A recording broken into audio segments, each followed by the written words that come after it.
চাঁদা তো ভাই আমি দিবই না। দিনে মনে হয় 100 টাকার উপরে চাঁদা দিতে হবে, ভাড়া মারছি 300 টাকা। সাইটের ভাড়াটা দিয়ে দেবো তোমাকে, দরকার পড়লে আপনাকে রক্তটাও দেবো, কিন্তু চাঁদা দেবো না দাদা। হ্যালো বন্ধুরা, কেমন আছো সবাই? আশা করি অনেক ভালো আছো, সুস্থ আছো। প্রতিদিনের মতন আজকেও বেরিয়ে পড়লাম আমার প্রিয় টোটোটাকে নিয়ে। প্রতিদিন বেরোতেও পারি আমি সকাল 9টার সময়, আজকে বেরিয়ে গেছি অনেক দেরি করে, কারণ বাড়িতে বেশি কাজ ছিল, সেই জন্যে তার বাড়ি থেকে বেরোলাম 11টার সময়। 11টার সময় বেরোতে বেরোতে যাত্রী পেয়েছিলাম কিছুটা রাস্তাতে। এখন রথবাড়িতে পুরো প্যাসেঞ্জার ছেড়ে আমি এখন রথবাড়িতে। তো এখন দেখা যাক প্যাসেঞ্জার, দ্বিতীয় প্যাসেঞ্জার কোথায় পাওয়া যায়। রথবাড়ির প্যাসেঞ্জারগুলো যতগুলো ছিল, রথবাড়ি, বিশ্বনাথ মোড়, গোপালপুর, মানে যতগুলো প্যাসেঞ্জার ছিল, মানে তারপরে কিছুটা কোর্টেতে ছিল, সব প্যাসেঞ্জার রেখে এখন আমার মোটামুটি ভাড়া হয়েছে প্রায় 80 টাকার মতো। তো এখন চলো আজকে এখান থেকে ভিডিওটা স্টার্ট করা যাক। Hello, welcome back to my new video. আবারও একটা নতুন ভিডিওতে তোমাদের স্বাগত জানাই। जिंदगी एक सफर सुहाना, यहाँ कल क्या हो किसने জানা। হ্যাঁ, আজকে ওয়েদারের কথা বলতে গেলে ওয়েদার প্রচন্ড রোদ, মানে সেই হারে রোদ জ্বলে যাচ্ছে পুরো। হাতে যে টাইমে রোদ লাগছে না, জ্বলে যাচ্ছে। তো দেখা যাক এই রোদের এত তাপে এত ঘামের ভিতরে কতটা ভাড়া মারতে পারি। পরিশ্রম হচ্ছে আজকে, প্রচুর ঘাম বেরাচ্ছে। দেখা যাক না কতটা হয় ভাড়া। 80 টাকা তো হয়েছে বাড়ি থেকে আসতে আসতে, দেখা যাক আরো হবে। হ্যাঁ, প্রথমত আমার লুকিং গ্লাসটা আমার ঢিল হয়ে গেছে, মানে নিচে চলে আসছে। তো পিছনে ব্যাকে যেগুলো গাড়ি আসছে ওগুলো অসুবিধা হচ্ছে, সেই জন্য আমাকে প্রথমে আয়নাটাকে ঠিক করতে হবে। সেই জন্য আমি এখন গ্যারেজে আসলাম। তো ওটাকে একটু টাইট করব, তারপর বিন্দাস শুরু করব আমার জার্নি।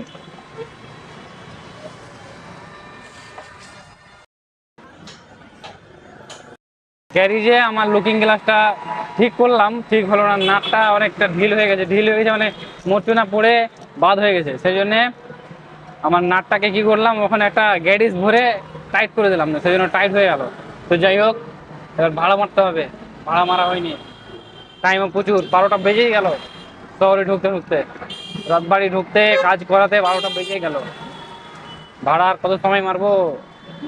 যাবে নাকি স্টেশন? হ্যাঁ, কোচিং ক্লাসটা ঠিক করে ওমেন্স কলেজের গুলি দিয়ে আসছিলাম। দুজন যাত্রীকে আবার পেয়েছিলাম, আবার রাজ হোটেলের একটা প্যাসেঞ্জার পেয়েছি, মহানন্দাপুলি 2জন, একজন স্টেশন।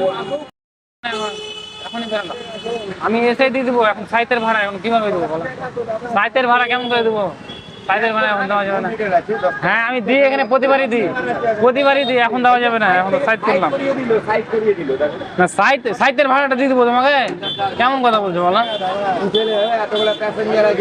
সে ঠিকই আছে, কিন্তু সাইটের ভাড়াটা কিভাবে দেবো বলো? মেন হচ্ছে কি বলতো, দেওয়ার মানবিকতা অবশ্যই আছে, অবশ্যই আছে। দাদা আমি চাঁদা দিব না, তোকে ছেড়ে দেবো এমনি। ওটা বলে না, আমি প্রতিবারই দিই এখানে। না, দিনে যদি আমরা চাঁদা দিই কিনা, দিনে মনে হয় 100 টাকার উপরে চাঁদা দিতে হবে, ভাড়া মারছি 300 টাকা। হ্যাঁ, এখন আছি আমি মহানন্দাপল্লী। যেই 2জন যাত্রীকে উঠিয়েছিলাম, তার ভিতরে একজন স্টেশন পার্কের ওখানে নেমে গেছিল, এখন একজন এখানে নামলো। ও বলছে যে কম নিবি তো। কম নিবো কেন? হালাল রোজগার করলাম কেন? রতন ফার্মেসি থেকে স্টেশন মাত্র 15 টাকা ভাড়া দিতে চাইছে। না, হোগা নেই ভাই। তো যাই হোক, পয়সা তো নিলাম যে করে হয়। আর যেটা বলছিলাম, চাঁদা তো ভাই আমি দিবই না। এটা আমার সাইটের ভাড়া না, এর আগেও আমি ভাড়া মারলাম, কিন্তু ভাই পয়সা তো, চাঁদা তো দিব না ভাই। চাঁদা প্লিজ, রাস্তায় দাঁড়িয়ে যে চাঁদা চাই, আমি ওকে চাঁদা দেবো না, কোনো মতেই দেবো না, কেন দেবো? রাস্তাতে হেল্প করবো, রক্ত দেবো, দরকার পড়লে আপনাকে রক্তটাও দেবো, কিন্তু চাঁদা দেবো না দাদা, মাফ করবেন। কোথায় যাবেন? রাজমহল রোড।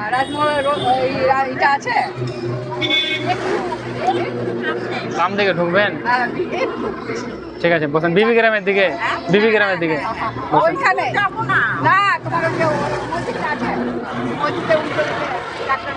আচ্ছা, ঠিক আছে। 20 টাকা করে? না, 15 টাকা করে ভাড়া হয় না, 20 টাকা করে ভাড়া। বসেন।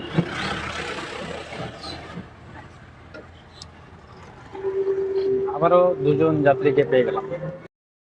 হ্যাঁ, মহানন্দাপল্লীতে যে 2জন যাত্রীকে পেয়েছিলাম, তাদেরকে তাদের ডেস্টিনেশনে পৌঁছে দিয়েছি। এখন পিয়াজি মোড় হয়ে মিরচকের দিকে যাই, দেখা যাক ওদিকে ভাড়া পাওয়া যায় এমনিতেই, দেখা যাক আছে কি নাই।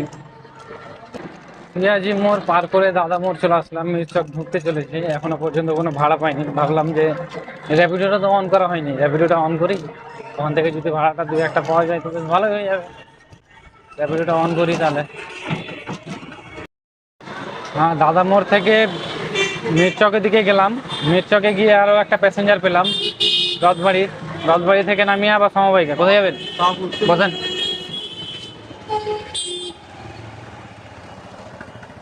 আবার রথবাড়ি থেকে আবার একটা সমবায়িকার ভাড়া পেয়েছিলাম 10 টাকা ওটায়। র্যাপিডো অনেকক্ষণ থেকে বেশ অন করা আছে, এখন একটা অর্ডার আসেনি, কি ব্যাপার আছে বুঝতে পারছি না। কোথায়?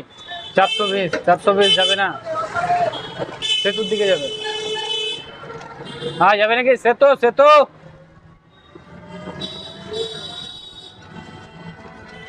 তো সমবায়িকা নামিয়ে আবার একটা প্যাসেঞ্জার পেলাম সেতু মোড়ে, তাকে নামিয়ে দিই, তার ডেস্টিনেশনে পৌঁছে আছে। পথের সাথে আমরা বোটের ওখানে যে প্যাসেঞ্জারটা উঠেছিল সেতু মোড়ে, তাকে তার ডেস্টিনেশনে পৌঁছে দিয়েছি। পৌঁছে দিয়ে আবারও শহরের ভিতরে ঢুকতে চলেছি, দেখা যাক আর কোনো ভাড়া পাওয়া যায় কিনা। র্যাপিডোর এখন পর্যন্ত কোনো ভাড়া আসেনি, ওটাই ভাবছি কী ব্যাপার আছে, ভাড়া আসছে না। র্যাপিডো কি বুক করতে সবাই ভুলে গেছে না, কী ব্যাপার। আর সেতু থেকে আসার পথে আবারও দুজন যাত্রীকে পেয়েছিলাম হসপিটালের, তাদেরকে তাদের গন্তব্যে পৌঁছে টাইম অনেক হয়ে গেছে, এখন আমাকে বাড়ি যেতে হবে, খিদা পেয়ে গেছে প্রচুর। সেই জন্য আমি আমার ডেস্টিনেশনে পৌঁছাচ্ছি, সেটা হচ্ছে এলআইসি মোড়ে। এলআইসি মোড়ে দেখা যাক কোনো প্যাসেঞ্জার পেলে, ওটা হচ্ছে আমাদের রুট রাস্তা। ওখানে আমাদের গ্রামের বা আমাদের সাইডের বিশ্বনাথ মোড়, গোপালপুর, রায়পুরের সাইডের কোনো প্যাসেঞ্জার থাকে বসে ওখানে, তো ওখানে যাই, যদি কোনো প্যাসেঞ্জার পাই তো সোজা উঠিয়ে একদম বাড়ির দিকে রওনা দিতে হবে। তো চলো, পুতুল মার্কেটে সোজা গিয়ে দেখা হচ্ছে।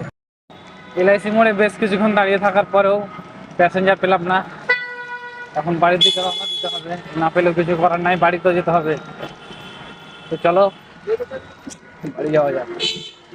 পুতুল মার্কেট থেকে তো পুরোই খালি চলে আসলাম, এখন গোপালপুর থেকে কিছুটা মাল দিয়ে পাঠালো রায়পুর, ঘাট রায়পুরের ওখানে নামাতে হবে।